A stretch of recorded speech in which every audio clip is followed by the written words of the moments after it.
Obrigada. Bom dia. Está todo mundo acordado? Então, prazer estar aqui. Quero agradecer muito o convite. Achei muito diferente, muito instigante, porque eu sou professora de filosofia, né, gente?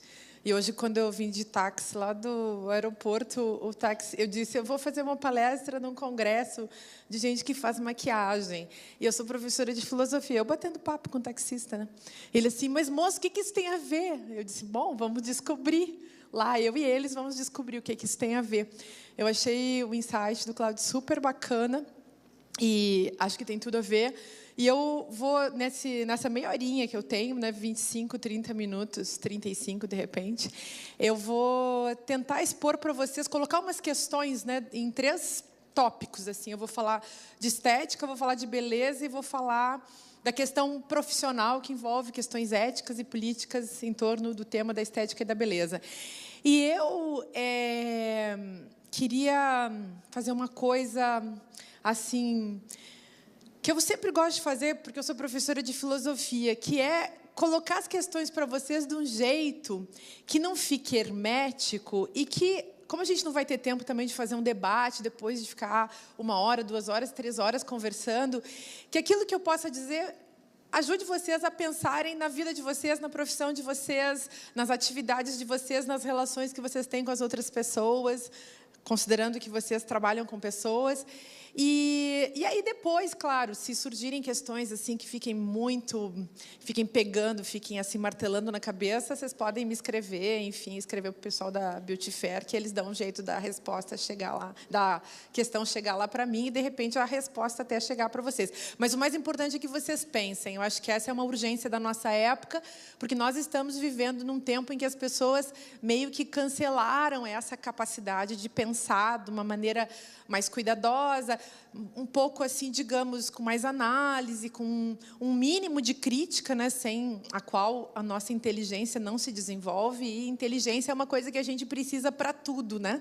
Até para fazer coisas que as pessoas acham que é muito simples, tipo tirar uma sobrancelha. Experimenta uma pessoa burra, pateta, tentar tirar a sobrancelha, arrumar a sobrancelha de uma pessoa. Então, estou falando isso para que a gente valorize a questão da reflexão, do pensamento, da análise, hoje aqui entre nós. E uma coisa curiosa, eu queria começar falando sobre isso. Eu sou professora de filosofia, eu fiz, enfim, aquela vida de carreira acadêmica, né? Então, sempre dei aula e faz mais de 20 anos que eu dou aula. E uma coisa que é curiosa, talvez seja curioso para vocês isso, é que eu sempre dei aula de uma disciplina que na faculdade de filosofia chama estética.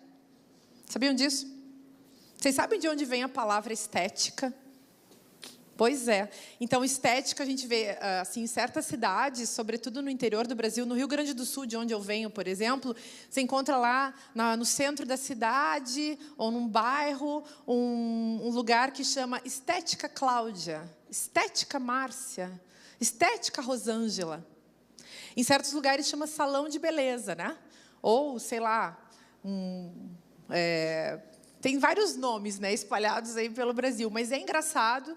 Eu mesma, quando eu comecei a estudar filosofia, comecei a estudar a disciplina de estética, eu achava graça de encontrar um lugar onde se arrumava o cabelo, arrumava a unha, arrumava a pele, fazia maquiagem e chamava de estética, sendo que lá na faculdade de filosofia a gente estava estudando estética de um jeito totalmente diferente. E aí que o interessante é que vocês saibam que a palavra estética, ela surge justamente dentro da faculdade de filosofia. Depois é que ela vai parar lá no salão de arrumar a unha, de arrumar o cabelo. Sabiam disso? E ela surge na época, no século XVIII, quando estavam surgindo disciplinas novas nas universidades, quando surge, por exemplo, a psicologia, a antropologia, que não existia. No começo, vocês sabem, só existia medicina, direito e filosofia. Tava só essas 3 faculdades. E depois é que as faculdades começam a se separar, começam a surgir novas faculdades, mas no começo, estética era isso. Era uma disciplina que foi criada numa faculdade de filosofia lá na Alemanha por um sujeito chamado Alexandre Baumgarten. E esse cara resolveu criar essa disciplina porque ele achava que existia um tipo de conhecimento que as pessoas precisavam estudar e que esse conhecimento não podia ser estudado de qualquer jeito, ele tinha que ter uma especialidade. E o que ele chamou, então, de estética?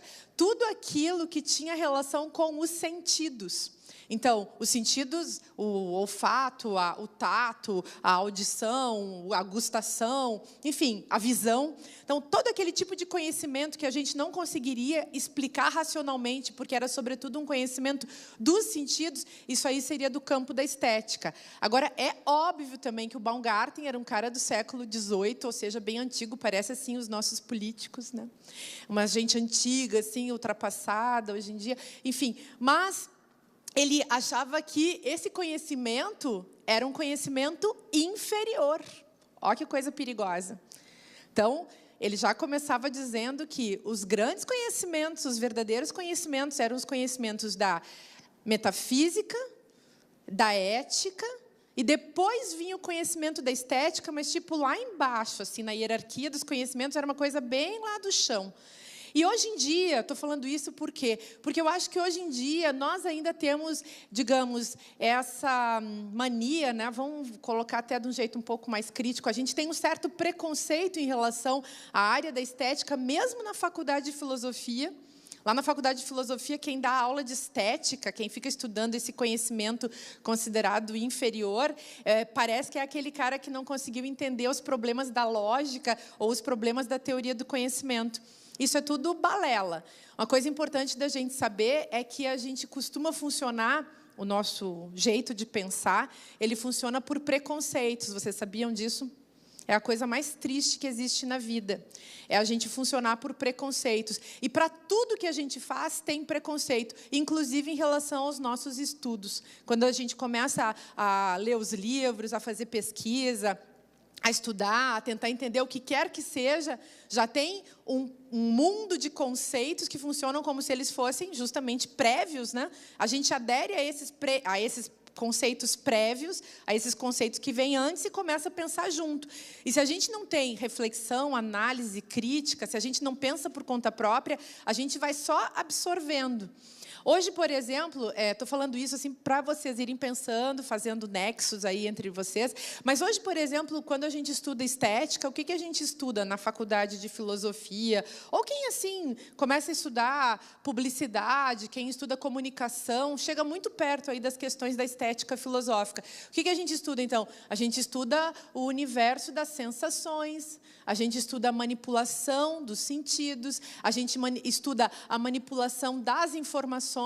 Eu, por exemplo, escrevi vários livros de estética. O que eu escrevi? Escrevi sobre televisão, escrevi sobre arte, escrevi sobre drogas, escrevi sobre religião, escrevi sobre corpo. Sempre, nas minhas aulas de estética, eu costumava dar uma história do corpo para mostrar para as pessoas como a questão dos sentidos tem relação com aquilo que a gente entende, que a gente vê, que a gente pensa sobre o nosso próprio corpo. Então, a estética não é só como queriam os caras antiquados lá do século XVIII, uma teoria dos conhecimentos inferiores ou um questionamento lá dos saberes que eles consideravam inferiores porque eram os conhecimentos, digamos assim, sensíveis. É uma teoria que nos ajuda a entender a nossa própria condição como pessoas que temos um corpo e que vivemos nesse mundo. Hoje em dia, por exemplo, eu estudo direitos estéticos, eu estudo as relações entre estética, ética e política, e aí que vem a questão mais interessante, e eu vou falar da beleza a partir disso. Quando a gente está falando de estética hoje, muitos de vocês devem já ter usado essa palavra, não apenas para designar o salão de beleza no qual vocês podem trabalhar, que vocês podem administrar, mas também para falar, às vezes, né, a gente vê as pessoas usando desse jeito, para falar desse território da aparência, né? Então, a gente diz assim, isso é uma questão estética, ou eu não gostei da estética dessa festa, ou eu não gosto da estética daquela pessoa, ou essa estética não combina comigo, não é? E aí, quando a gente fala nesse sentido de estética, a gente está falando do território, do campo da aparência, do campo do aparecer. E nós costumamos considerar que esse campo do aparecer, ele é quase que abstrato e quase que, assim, a gente podia até dizer, as pessoas naturalizam isso, né? Elas consideram que aquilo que é estético é como que natural, parece até que aquilo que é estético não foi construído. Não é verdade? Então, a gente está vendo aqui agora, estamos vendo, a maior parte de nós, provavelmente, todos nós, aqui tem alguém que é cego, por exemplo? Não, né? Difícil, aliás, um profissional que trabalha nessa área ser cego. Isso é uma coisa interessante. Por quê? Porque nós estamos todos vendo essa cena, vendo a mim, ou vendo o vídeo, vendo naturalmente uns aos outros, e a gente considera que aquilo que a gente está vendo não foi construído, simplesmente porque nós temos a habilidade física da visão. O nosso sentido da visão está funcionando dentro do padrão da normalidade, né? E a gente costuma fazer um nexo entre essa suposta normalidade da visão e aquilo que está sendo mostrado para a gente.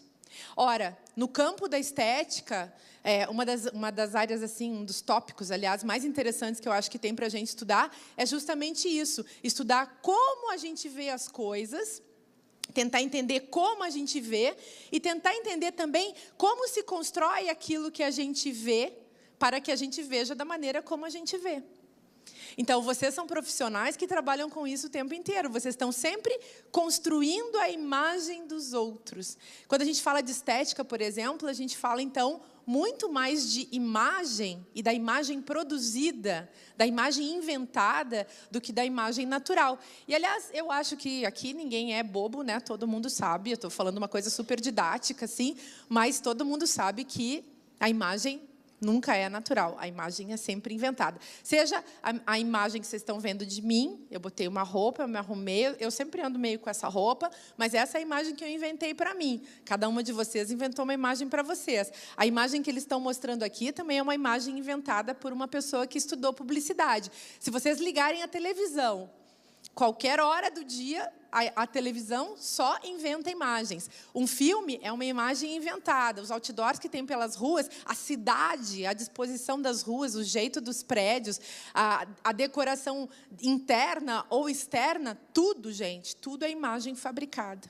A estética estuda isso, trabalha com isso, discute isso. Vocês, como profissionais, trabalham com isso relativamente a imagem visual das pessoas, sobretudo no que concerne aos seus rostos, ao seu cabelo, ao modo como a pessoa se apresenta na sua maquiagem, na sua cosmética, no modo como ela entende que ela pode ser apresentável visualmente para os outros, né? Bom, então tudo isso tem especialidade. Se eu fosse agora ficar dando aula de filosofia para vocês, eu ia ficar investindo em entender as categorias e os termos e as palavras que pudessem nos ajudar a entender com mais profundidade isso. E vocês, se fossem dar uma aula para mim, iam também usar a terminologia de vocês, as questões de vocês, para tentar me explicar aquilo que vocês entendem que seja interessante. Bom, aí a questão da beleza no meio disso. O que a beleza tem a ver com isso? A beleza é um dos termos mais importantes da história do pensamento humano. Na antiguidade clássica, lá na filosofia dos gregos, tipo 500 anos antes de Cristo, na Grécia Antiga, onde aparecem essas questões pela primeira vez, o conceito de beleza, ele é sempre tratado, ele é sempre trabalhado pelos filósofos, Platão, Aristóteles, essas figuras aí, junto com outros dois conceitos, o conceito da verdade e o conceito do bem. Então, o que eles queriam dizer com essa junção desses três elementos? O belo, o bom e o verdadeiro, né? A beleza, a verdade e a bondade. Eles queriam dizer que essas coisas se confundiam, que é quase que uma unidade assim, absoluta que faz a gente pensar, que faz a gente entender o mundo. Então, a gente quer o bem, a gente quer a beleza e a gente quer a verdade. A gente entende, inclusive, que se nós tivermos essas três coisas funcionando ao mesmo tempo, então a vida é boa, a vida é justa, a vida valeu a pena. Bom, aí, gente, vem um pequeno problema do próprio conceito de beleza, né? Aliás, o que é a beleza? Se ela é o bem e ela é a verdade, a beleza é, digamos, uma certa ideia. Uma ideia de que alguma coisa não tem falha. A verdade, por exemplo, é uma coisa absoluta. O bem também é uma coisa absoluta. A beleza também é uma coisa absoluta. Então, a gente, quando olha para uma pessoa e diz que ela é bonita, a gente pensa como uma coisa positiva e, em geral, para poder olhar uma coisa como sendo e dizer, né, que essa coisa é bonita, a gente tem que cortar do nosso pensamento a falha, o erro. Digamos, aquilo que não é verdadeiro, aquilo que parece que não é bom, né? Então, o contrário da beleza é o feio. O feio seria o errado, não seria? Seria o ruim, não seria? Então, vejam, o feio, o errado, o ruim, né, o falso, tudo isso seria contrário, portanto, àquela unidade de beleza, verdade e bondade. Bom, gente, isso complica tudo, sabe por quê? Porque a beleza, se ela não é analisada de um jeito, vou usar aqui uma palavra bem da filosofia, tá? Depois vocês podem usar com as pessoas que vocês estiverem maquiando, tá? Vocês podem dizer assim para a pessoa: vamos fazer uma maquiagem dialética? Sabe o que é isso? Sabe o que é dialética em filosofia? É o seguinte: não tem nada que seja tão verdadeiro, nem nada que seja tão falso. Tudo que é bonito também é feio. E tudo que é falso também é verdadeiro. Então, aí fica mais legal. Porque, do contrário, se a gente separa esses dois universos, a gente fica maniqueísta. Hoje em dia, nós estamos maniqueístas em todas as áreas. E eu acho que no campo da estética, que é onde vocês trabalham, as pessoas também são muito maniqueístas. E a beleza é que provoca, a ideia de beleza, a fixação na ideia de beleza é que produz esse maniqueísmo. Vocês viram esse filme chamado Aquários, por exemplo? Aí vão ver, gente, tem que ver, no mínimo, o filme é maravilhoso, sob todos os pontos de vista ético, político, é maravilhoso. Mas, do ponto de vista estético, também é um primor. É um primor porque o filme é muito bem feito, começa por aí, mas tem a Sônia Braga. Quem não gosta de ver a Sônia Braga? Vocês não gostam de ver a Gisele Bündchen? Vocês não ficam olhando se ela é bonita mesmo de verdade, ou se aquilo é falso? Ficam, né? Então, vocês podem também ver a Sônia Braga, gente. A Sônia Braga está velha e ela está lindíssima. Ela é uma velha lindíssima. E ela é velha e ela não fica escondendo que ela é velha. Então, muitas pessoas que olharem para a Sônia Braga, sei lá quem é, cirurgião estético, sei lá, quem é muito ligado assim naqueles procedimentos, vai ficar pensando: ah, tá precisando de um botox aqui, tem que tirar essa ruguinha ali, tá sobrando um tanto de pele a colar, pelo menos o cabelo, né, tá pintado. Gente, ela tá velha e ela tá tão bonita. Na nossa compreensão tradicional da beleza, pessoas velhas não são bonitas. Vocês já se deram conta? Tanto que a gente costuma confundir juventude com beleza e a velhice com feiura. Por quê? Porque a velhice é cheia de erros. A ruga, a gente entende a ruga como um erro. A gente entende que uma pessoa que esteja flácida, digamos assim, ela está ruim, ela está errada, ela está com um problema, aquilo não devia existir. E é muito, digamos assim, precário olhar para as coisas dessa maneira. Isso é só um jeito de pensar. Um jeito de pensar que a gente se esforça para dizer que é o jeito verdadeiro de pensar, porque nós estamos acostumados a pensar colando a beleza, a verdade e a bondade. A gente tem que tirar isso da nossa forma de ver a questão da beleza. Eu estou falando isso, gente, para nós pensarmos assim, que existe... a gente pode dizer dialeticamente, então, ou seja, pensando nos contrários, que existe uma beleza que é a da mercadoria, a beleza que é tradicional, a beleza que é do sistema, a beleza que é a do capitalismo, a beleza que é a da tradição. E existe uma outra beleza, que é a beleza que nós podemos ressignificar e nós podemos, quem sabe, se a gente achar que vale a pena, ressignificar, reinventar e fazer com que essa beleza não seja mais, como nessa beleza do capitalismo, da mercadoria, essa beleza não seja mais opressora sobre os nossos corpos. Em resumo, daria para a gente dizer que a beleza, ela é uma coisa, uma ideia, que, na prática das nossas vidas, acaba nos fazendo muito mal. Muito mais mal, muitas vezes, do que nos fazendo bem. Não sei o que vocês vão pensar com isso. Eu estou falando isso para provocar vocês a uma reflexão. E aí, eu fico pensando assim, talvez uma coisa que dê para a gente dizer em relação à beleza na nossa época é que as pessoas vivem uma espécie de, vamos chamar assim, de esteticomania em relação à beleza. Todo mundo querendo ser bonito, todo mundo querendo ser belo, mas as pessoas querendo ser belas de uma maneira que não integra aquele contrário necessário para que a beleza não seja uma coisa autoritária, uma coisa opressiva, para que a beleza possa ser algo que nos liberte e não algo que nos oprima e nos faça mal. Eu quero dizer com isso, em outras palavras, que eu vejo que na nossa época as pessoas sofrem muito em nome da beleza. E isso vale para todas as pessoas, homens, mulheres e toda a miríade de sexualidades e de gêneros que existem hoje. Quer dizer, pessoas que têm uma sexualidade homoafetiva, pessoas que transitam entre os gêneros, que não fazem mais papel nem de homem nem de mulher, naquele sentido binário, sofrem.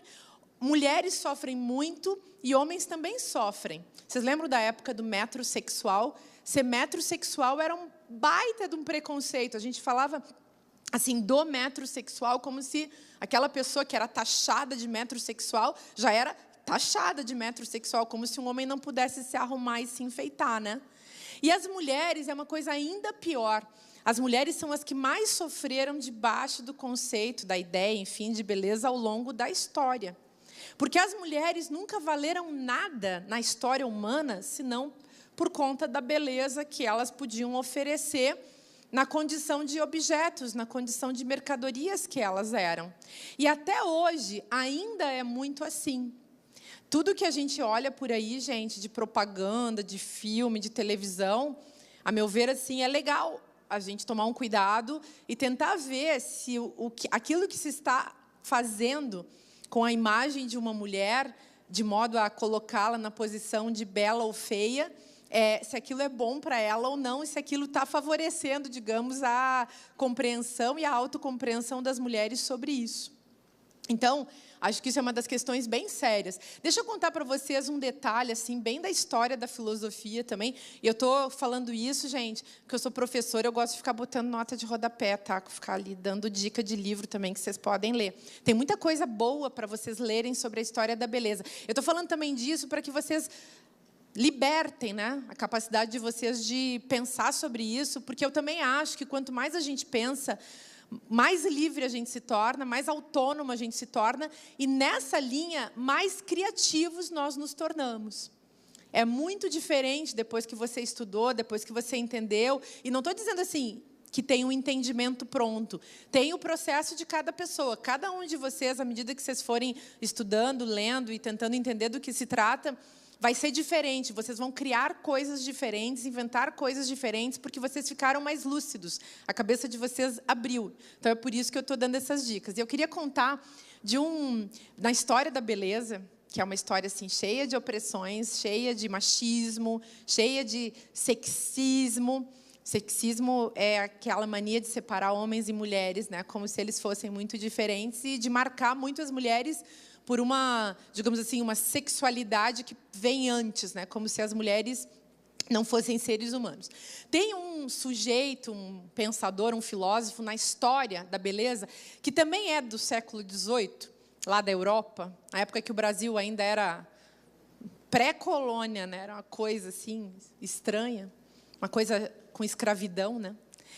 E esse pensador, que é um cara que se chama Kant, que é um dos caras mais importantes na história da estética, ele escreveu um livrinho que tem em português, vocês podem ir na internet até procurar. O livrinho chama Observações sobre o Sentimento do Belo e do Sublime, na diferença entre os sexos. Nesse livro, ele fala o seguinte, ele diz assim, isso foi muito importante para a história dos estilos, para a história da forma de se apresentar de homens e mulheres. Ele dizia assim, ele falava assim, que existiam homens e mulheres e que existia um jeito masculino de ser e de aparecer e um jeito feminino de ser e de aparecer. Qual era o jeito masculino? O jeito masculino, dizia ele, os homens, eles têm que aparecer não muito limpos, não muito arrumados, com cores sóbrias, sem nenhum enfeite. E, olha, isso é século XVIII. Antes do Kant ter falado isso, claro que ele não está inventando isso sozinho. Ele está pegando aqui a transformação da cultura. Mas, antes disso, vocês já viram um monte de filmes. Vocês lembram como os homens eram enfeitados, né? Cheios de frufrus, cheios de babados, cheios de perucas, cheios de maquiagem, cheio de pó de arroz, cheios de, enfim, enfeites, joias, anéis, colares, turbantes. Isso pensando muito lá na Europa. E aí ele fala, então os homens têm que parecer nobres. Sabe por quê? Porque os homens têm que impor respeito. Os homens têm que transmitir a sensação do respeito. O que o Kant estava fazendo com isso? Ele estava mostrando que existia uma relação entre aquilo que era puramente estético e aquilo que era da ordem da ética e da política. Então, se a gente vem para um... Isso é óbvio, né, gente? Vocês sabem que toda estética tem uma ética. Isso aí a gente já entendeu, né? Então, tem uma forma de se comportar das pessoas que tem a ver com o modo como elas estão vestidas. Vocês, por exemplo, estão aqui todos vestidinhos, que nem eu, todo mundo arrumadinho para o trabalho. Nós viemos encontrar com pessoas numa situação de trabalho. Se a gente estivesse indo para uma noitada, ou se a gente estivesse indo para uma festa sexual com os nossos cônjuges, estaríamos com outras roupas. Entenderam? A gente está suavemente maquiada, sei lá, com o cabelinho arrumado. A gente não está com uma fantasia de carnaval. A gente não está com, sei lá, se a gente fosse para uma manifestação política, a gente ia estar com uma máscara de gás lacrimogêneo, ou coisa parecida. Mas não, estamos apenas com nossas camisetas, terninhos, com as nossas roupas bem comportadas. É isso que quer dizer a relação entre ética e estética, tá? E a questão política está também por aí. Bom, mas olha que interessante, aí ele falava das mulheres. O que ele disse das mulheres? Ele disse assim, naquela época, vejam como essa gente já foi ultrapassada, pelo menos eu espero, né? A gente já fugiu daquele tempo das belas recatadas e do lar. Mas olha o que dizia o Kant. O Kant falava assim, que as mulheres não deveriam inspirar respeito, porque as mulheres não têm nada a ver com respeito. As mulheres têm que inspirar agrado. Porque a função natural das mulheres no mundo, já que elas são burras e não pensam, verdade, não estou mentindo, vão lá ler o texto. A função das mulheres no mundo é enfeitar. Eu fiz televisão um tempo, eu tinha uma colega que era atriz, que era muito bonita, mas era muito burra. E ela sempre falava isso, mas é burra, gente, que era uma coisa assim. Ela era tão burra que ela fingia que era mais burra ainda para ver se disfarçava a própria burrice. E aquela moça, que era muito bonita mesmo, não ficava tão bonita porque era burra. Vejam como tem também elementos subjetivos naquilo que a gente acha que é a beleza. E essa moça sempre falava, eu vim para o mundo para enfeitar. E eu me lembrava muito desse texto do Kant, porque o Kant dizia assim, então uma mulher deve enfeitar, ela deve se vestir com tons pastéis. Qual é a mulher, aliás, que enfeita bem? Dizia ele, as caucasianas. Imaginem uma mulher do Cáucaso. Imaginem aquela mulher que é da Europa setentrional, aquela mulher assim que está indo para a Rússia. Ele não estava falando da alemã. Ele não estava falando também da espanhola, ele estava falando de um outro tipo de mulher. Essa que ele achava que era a mulher que enfeitava bem, que era uma mulher meio castanha, uma mulher também que não era assim muito forte, a presença dela não era uma coisa que chocava muito. Por quê? Porque uma mulher não pode causar o sentimento da nobreza, que vem da sensação de uma coisa sublime. Então, a mulher sublime não dá certo. O bom, dizia Kant, bom, verdadeiro e belo é aquela mulher que enfeita, que é uma mulher em tons pastéis. Já pararam para pensar? É uma mulher que não incomoda. Ele diz assim, se uma mulher começa a falar grego, falar de filosofia, ela devia botar uma barba, porque isso não é coisa de mulher. Porque mulher não aprende grego, nem matemática, nem filosofia. Ele estava dizendo, as mulheres são burras e elas servem para enfeitar. E aí ele dizia uma coisa pior ainda, horrorosa, horrorosa, horrorosa. Ele dizia assim, ó, gente, além de tudo, as mulheres vão perdendo, com o passar do tempo, o único motivo que faz com que um homem case com elas. Ele nunca se casou, tá? Que é a beleza. Elas vão ficando velhas e vão perdendo a beleza. E aí? E pior, gente, eu estou contando isso para vocês, vocês estão assim, nossa, que papo é esse, né? Gente, esse cara estava falando sério. E esse cara foi importante para o desenvolvimento de todas as ciências. Esse cara foi importante para o desenvolvimento da questão dos direitos, todas as áreas das ciências humanas, das ciências da natureza, tudo esse cara foi importante. E aí, quando ele fala isso das mulheres, ele está falando muito mal. Por que eu estou falando isso também? Porque eu acho que os profissionais, aqui eu vou entrar na terceira parte da minha fala, eu penso, não sei se vocês vão concordar, mas eu acho que é difícil, né, não concordar com isso, vamos ver. Eu penso que quem trabalha com essa questão tem, hoje em dia, a obrigação de libertar as pessoas desse tipo de preconceito. Quem é profissional do campo da estética, que lida com a questão da beleza todos os dias, sabendo que a beleza é um capital, ou seja, que o salário da Gisele Bündchen é mais valioso do que o de todas nós, só porque ela existe como uma pessoa bonita, que está acima do padrão da normalidade, ela é além da beleza, ela é sublime, ela é fora do comum, ela ganha muito mais dinheiro do que qualquer um de nós, e isso significa que a beleza é um capital. A beleza é um capital numa sociedade que supervaloriza a imagem. Que sociedade é essa? A gente chama essa sociedade de sociedade do espetáculo. É uma sociedade na qual as pessoas valem muito mais pela imagem que elas têm, pela imagem que elas vendem, e por isso as pessoas também tentam comprar uma imagem.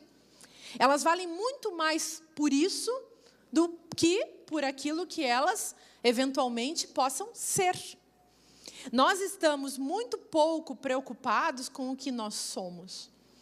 Nós somos pessoas preocupadas com a forma como nós aparecemos na sociedade do espetáculo. E por quê? Porque nós somos medidos por isso. Para arranjar um emprego, para arranjar um namorado, uma namorada, para ter sucesso na vida, para ter poder, a gente precisa ter uma determinada imagem. E quem não tem, sofre.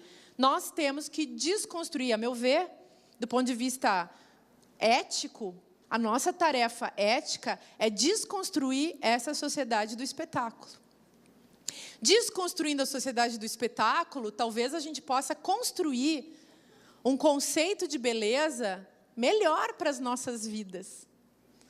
Imaginem, então, pensem nisso sempre quando vocês estiverem lá trabalhando com uma pessoa, no sofrimento que os esforços que ela faz para ter beleza podem causar na sua vida. Ela pode sofrer muito para ter beleza.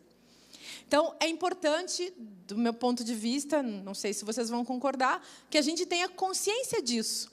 Consciência de que, na hora em que a gente encontra com uma pessoa que tem uma demanda em relação a essa beleza do cotidiano, ou a beleza da festa, ou a beleza, enfim, desejada pela sociedade do espetáculo, essa beleza que vira mercadoria, que é a beleza que vocês também, enfim, têm como métier, como trabalho, vocês trabalham com isso porque isso é uma mercadoria. evidentemente, né? Então, vocês têm que ter consciência disso para poder melhorar o cenário, para melhorar a vida, para melhorar a circunstância na qual as pessoas desenvolvem uma relação com a beleza. Porque, do contrário, a beleza vai se tornar cada vez mais, como ela tem sido até agora, uma categoria opressiva, sabe? Então, será que a gente quer mesmo beleza? Que beleza a gente pode ter? Ou que beleza que interessa? Ou qual a beleza que nos convém? Qual a beleza que faz sentido? Qual a beleza que vale a pena ter, pela qual vale a pena lutar? Né? Eu fico pensando muito na questão, como eu comentei antes, das esteticomanias, porque as pessoas hoje em dia, elas não fazem ideia, e isso é um problema também filosófico muito sério, elas não fazem ideia de como elas são manipuladas de modo a ter ou não ter aquela beleza padrão. Vocês sabem, né, gente, melhor do que eu, que o Brasil é um dos maiores consumidores de tintura de cabelo, né, do mundo. É um dos maiores consumidores também, aí, que eu acho uma coisa um pouco mais sofrida do que pintar o cabelo, botar silicone nos peitos, né? Um dos maiores consumidores de silicone do mundo. Vocês já pensaram nisso? Que grave que é? E aí a gente olha também para o fenótipo da mulher brasileira, com toda a variedade que a gente tem, das raças, das etnias, e aí você fica pensando assim, quanta gente que precisa ser loira e por quê? De onde vem o padrão da beleza que a gente compra e que a gente vende? Vocês lembram? Bom, vocês devem fazer muita chapinha ainda, né? Vocês devem lá no salão onde vocês trabalham, tem muita gente que faz chapinha. É uma coisa que foi uma mania das pessoas. Hoje em dia, tem um movimento da sociedade, das mulheres, sobretudo das mulheres negras, contra a chapinha. Porque cabelo afro é lindo, é uma ressignificação do conceito de beleza. Aliás, eu queria muito discutir isso com vocês também, e aí, não sei ainda quanto tempo que eu tenho, mas eu vou ter que falar dessa questão. Quando a gente fala de beleza hoje e dessa ressignificação da beleza, olha que bacana que é a gente conectar com uma questão política altamente feminista, que é a questão do empoderamento. Vocês já ouviram falar nisso? Ai, gente, isso é legal pra caramba. Pensar em empoderamento e estética é muito legal. O exemplo da cultura afro-brasileira é bem interessante nesse caso, porque a comunidade negra, afrodescendente, no Brasil, se deu conta que, para que eles tivessem, para que as pessoas negras tenham poder, e ter poder significa poder entrar na vida pública com o direito de aparecer do jeito que se é, primeiramente é isso. Então, eles se deram conta que não bastava fazer uma passeata, votar numa pessoa negra, ou fazer a pesquisa etnológica, ou, sei lá, a tese de doutorado, ou mergulhar nas profissões burguesas e brancas. A comunidade negra se deu conta que precisava também valorizar a beleza negra. Como a beleza sempre foi uma categoria branca, na hora em que eles começam a falar de uma beleza negra, e revistas, e modelos, e uma publicidade toda em torno disso, eles criam um outro lugar para essa beleza. Isso não é interessante? Um outro lugar para a beleza e, junto com a beleza, um lugar para as pessoas. É claro que, numa cultura racista como é a nossa, evidentemente, a beleza negra ainda é menos valorizada do que a beleza branca. Mas isso é interessante da gente fazer. É interessante da gente ressignificar o conceito de beleza no dia a dia, podendo libertar as pessoas que são oprimidas por esses conceitos para que elas inventem criativamente a sua própria beleza. Está acabando meu tempo, né? Só falar uma frase que eu acho muito importante. A gente tem, e isso cada um de nós pode fazer no dia a dia, e vai ser assim um ato de generosidade, ou seja, um ato muito ético, se a gente conseguir trocar a beleza dos outros, a beleza do sistema, a beleza do capitalismo, a beleza das indústrias, a beleza dos publicitários, por uma beleza que seja nossa, a beleza que a gente inventa todo dia. E para isso a gente vai ter que ser muito inteligente, muito livres e muito criativos. Muito obrigada.